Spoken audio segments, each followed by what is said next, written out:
Welcome to Grace Over Grit and Growth, the podcast where we celebrate women's journeys and empower each other to thrive in our personal life, career, and businesses. We're two women who are passionate about connecting with and inspiring others in our community. I am Alita Anderson. And I am Monique Fisher. And today we have with us a new dad. This is our dad series, yes. Mr. Darrell DJ Green. Hello. Welcome. Thank you all. Thank you all for having me. Yes, of course. And he has a one-year-old daughter, Penelope. Oh, that's a fun age. It is a fun age. She's adorable. And so we just want to kind of talk to you about fatherhood.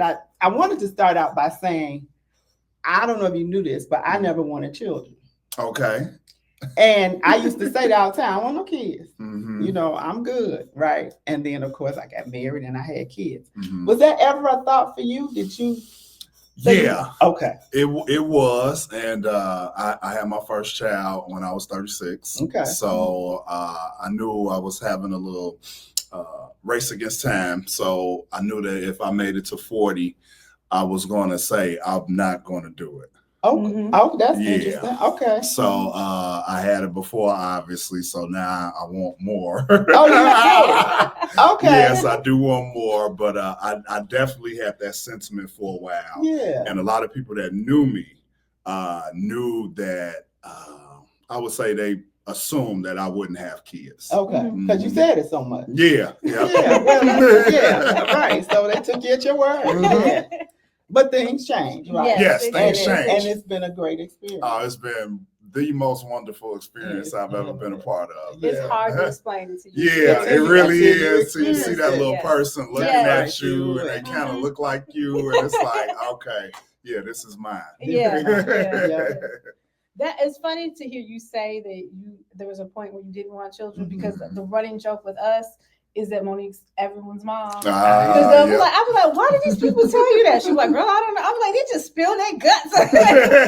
People do tell me. I'll be like, I can see that. She'll be like, let me just say what you need to do. I'm like, so here you so motherly that I couldn't even. And I get that. Well, that comes from you, my mother. Yeah. My mother was the mother of all mothers. And ironically, I was the same way. Me, I don't know if y'all get into zodiacs and stuff. Me being a Cancer. I'm a Cancer. When's your birthday? July 18th. I'm June 28th. Okay, and my mother being a Cancer as well, and so being brought up from a Cancer, being a Cancer, we are very motherly or fatherly, and I was like that. And I've raised other people's kids. People sometimes give me their kids and tell me to, kind of mold them and shape them. So I was always looked at as a father of most of the groups that I was in. Yeah, father figure. Yeah. And I have seen you with children. Yeah. I'm like, where their mamas at? Yeah. And it's like, no, I got them with me today. I'm like, folks been giving folks I gotta trust you. Right. Wait a minute. Yeah. But no, you do have that father figure spirit. So I knew you would be a great father. Thank you. I appreciate that. I try every day. It's a journey, and it's definitely a journey. Yes, it is. So now that you kind of had that naturally of just being fatherly, so what has surprised you now that you are a father about fatherhood? I guess the biggest surprise was how I guess it would be how much I care and how much I worry about my child. Yes. I'm a pretty nonchalant person. I'm pretty laid back. However, when it comes to matters with her, I'm not, and it gets me out of my box. And I appreciate that, But that was certainly the biggest, like, oh wow. And another thing is, I'm not possessive. I don't like the minds or this part. Like, I don't think people are possessions. So when it comes to romantic relationships and things like that, that's one of the reasons why I'm not married now, because I do have a problem with that whole, this person is mine, I belong to this person. It's like, nah, you're a different entity, I'm a different entity. We can partner up. Yes. But the whole possession thing But when it comes to my daughter, I say my daughter, it like she is mine. Your whole world. Yeah, you know. Your so, whole world. Yes. So it gets possessive when it comes to her. And it's shattering some of your basic beliefs. Yeah. And that's a little scary. Yeah, it gets a little scary. It's a Absolutely. slippery slope. It's a slippery slope. Yeah, absolutely. When I invite y'all to the wedding, you know, it's some real So how is it co-parenting with Brianna? It's been absolutely amazing. We have good communication. That's why we had a great relationship leading up to the baby, and afterwards it's been better. She was a little concerned because she knew how I was, and she didn't know if I was going to be present every day. And I have. We moved together. We live together. We live a family life, unit life, and it's working fine for both of us. I mean, she's not here to speak on it, but we do talk about, you know, where we at with things, and it's been great. Good. What is one of your joys of fatherhood, would you say? The things that just like, ooh, I can't wait to, or I really enjoyed this piece. So right now, I just enjoy watching the incremental development. You know, so you know, starting to speak words, waving, clapping, and just going from being this little thing that I could hold in my arm like a football to, you know, having her own agency, being able to have her own personality and things like that. That's a joy. And one of the things I look forward to is her getting into sports, whatever she gets into, not just sports, but any extracurricular, dance, any type of extracurricular. I look forward to that and really seeing what she gravitates to and what she really is passionate about. I have kids that are in activities. My daughter is in dance, so she always laughs because I'm always like, oh nope, I gotta go to Champaign, I'm going to Rockdale, I'm going to Rockford. She's like, what are you doing? But it's curtain time, it's this time. Gotta go there. And it's funny because I make sure because you'll see it as you've seen her develop, those things you're like, oh my gosh, it's like right before your eyes and it happens so fast. And for me, my daughter's now 17, so it's like, man, I'm not gonna have these moments of things to go to and things to be in. So it's like it makes you clap a little louder and make sure that you're present because you know that it's coming to it's gonna come to an end. But but it's been fun. And I think you realize some of that because you having a baby at a little bit more mature age. You've lived. You've done some things. Oh yeah, I've lived. I want y'all to get it wasn't a setup. I understand. You've lived. And so you've experienced things. Right? And so then this is a part of life where you can really be present. And enjoy. And be a part of her life and understand the importance of it. You're not out there trying to do X, Y, Z. You understand for sure that you have this child and you really want to see her grow and develop. Yes, certainly grounded me. And sometimes I don't like the connotations or just the verbiage of holding somebody down or grounded and things like that, because why can't I be up in the sky? You know what I'm saying? However, it's more about being tethered. You know, not a balloon just floating off in the sky. It's like, no, a kite that has somebody holding on to it, that it can be reeled in and it can be reeled out. And you kind of know where home base is, you know where your feet stand 10 toes on the ground, but you can still be in the sky and dream and do anything that you want to do. But just being tethered to the ground really helps. And you talking about you don't like symbolism and you didn't relate stuff. I'm grounded, you here, but you can fly. But in case I see that tree coming around the corner, I can reel you in real quick. I'm real visual. That's how I had to, you know what I'm saying? I had to paint a picture about it. To understand it. Come on, I love it. Yes. I love it. So you and Brianna, you're working in your relationship, and you said a core thing is that you all communicate a lot, right? And so how is it with the families too? I mean, so you have to create kind of your own boundaries, right? Because I know your mom and dad, and then I don't really know her parents, but you know, everybody has opinions. I'll put it like that. So how do you all create You know what? I think some of that resolution with creating the boundaries just started with who we are individually and the fact that we were, I'm 36, let's just say she's in her early 30s, and we have been who we are for a very long time. So nobody was kind of getting in the mix of what I had going on. Okay. Like, nobody could tell me like, oh, I don't think you should. I mean, you could, and I would listen to it, but I went by the beat of my own drum. She was living by the beat of her own drum, and people trusted what we were doing in terms of our parents and our close family. Nobody really had concerns about us or the paths that we were on. So it was kind of already nipped in the bud, because it's like, oh, I know Brianna, has her ducks lined up. I know DJ is okay, so it lended straight to us having Penelope, to where people didn't think they had to, or even think they had a chance to kind of usurp us and start meddling. It's like, no, you wasn't doing that before, so you're definitely not about to do it now. Gotcha. That makes sense. That does make sense. No, and I think, again, comes with the maturity. And you're not just doing something all willy-nilly. Right. So I am so glad that I waited until this big age of mine. And I know it's not I waited to this age to do it, because I think back when I was 30 years old, 27, 25, some people have children early, 21. It would have been a mess just compared to now. I probably would have made it right, but looking back at it, it would have been a real hard time. Yeah, because your experiences shape who you are. Certainly. So you got a chance to have like you said, to have those experiences. We joke that our kids have different parents. Like my oldest kids, I'm like, you got a different version of the kid. She got the parent you're getting now because of where we are. Things we're set up differently financially. We're set up, so it's just a different experience. So that makes perfect sense.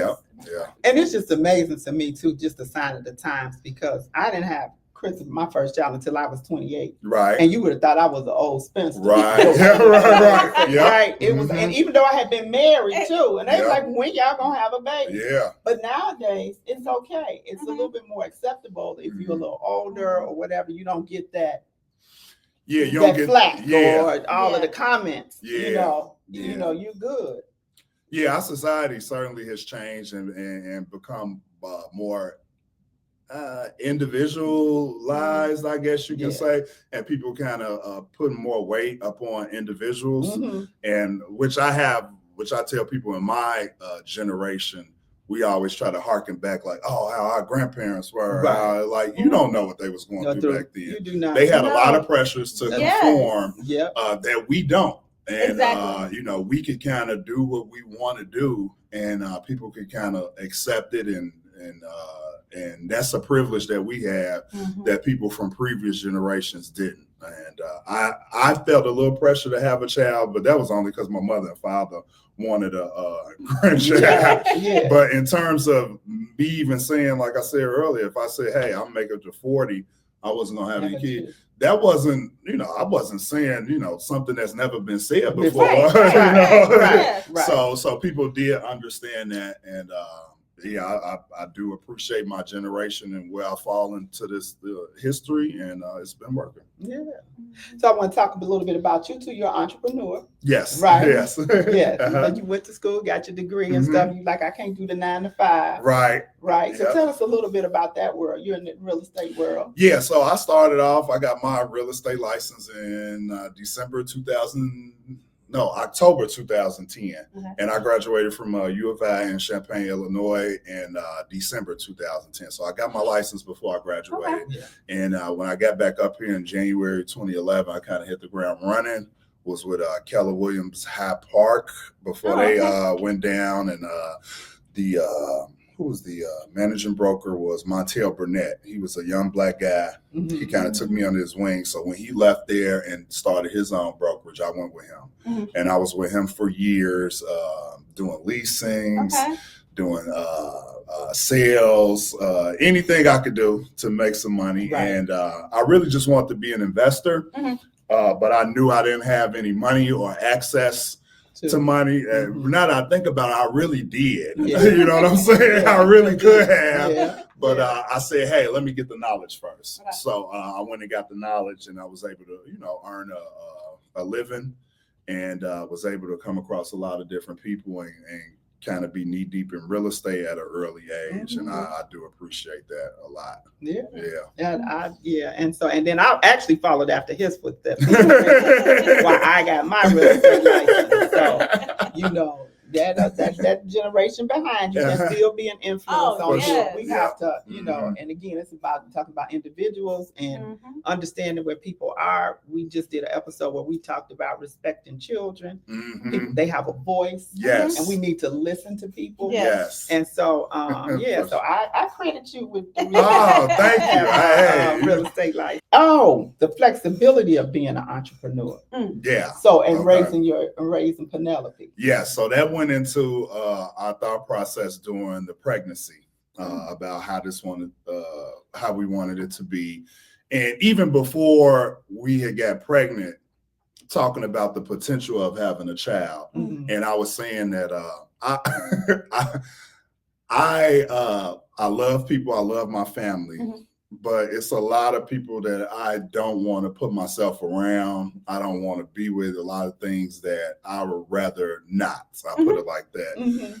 So it was very important for me to make sure that I had my daughter or my child, whatever it was going to be, a lot, so that I was raised a person that I would want to be around. Right. Oh, that's wow. Now, don't get me wrong. I'm not saying like I hit the jackpot and I did it. I mean, it's a work in progress. We'll see how it is when she gets older. She won't even be around me. but I wanted to give myself a chance and give her a chance for us to have a relationship down the line. And I said I needed to be present.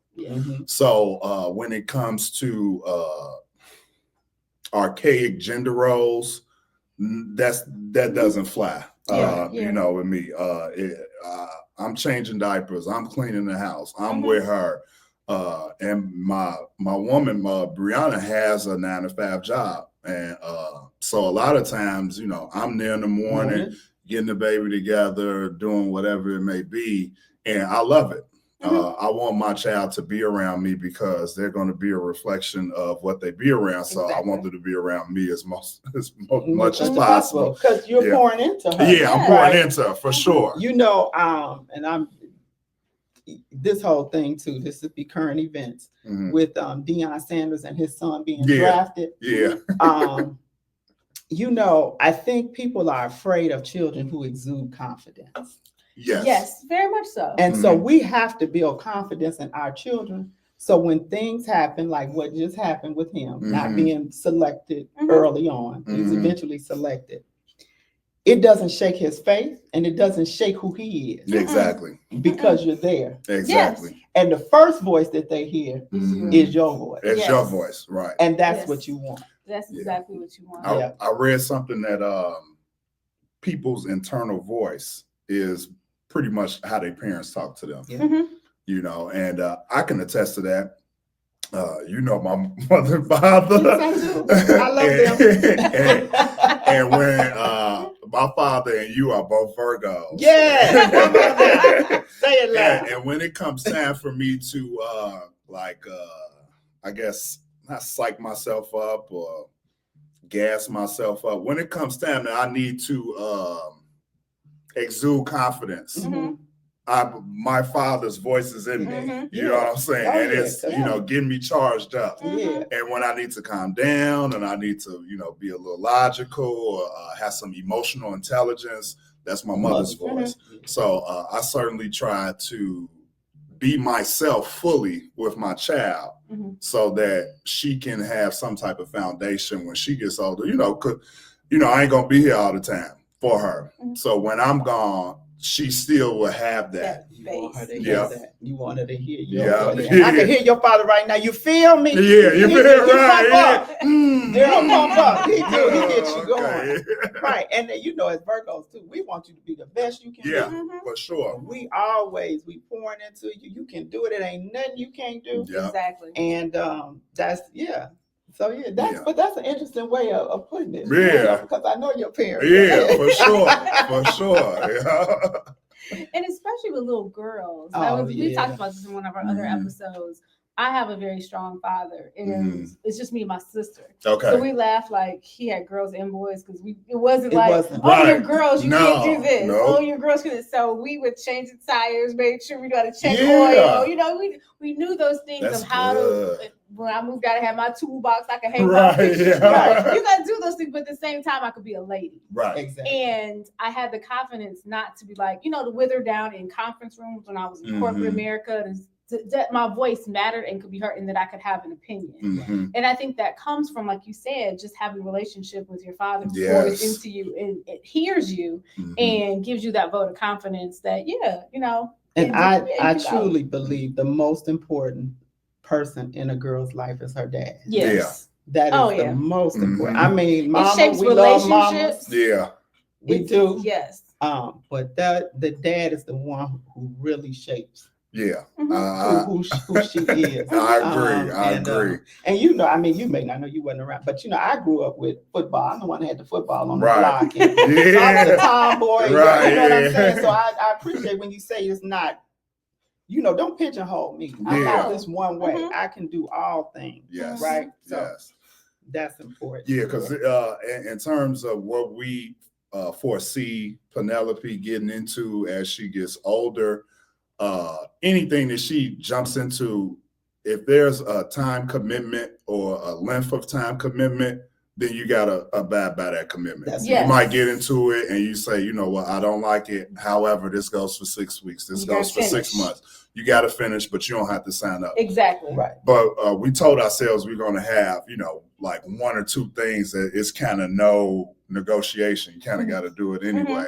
And, one on the academic maybe side or, in terms of growing her mind, and the other on the physical sports side.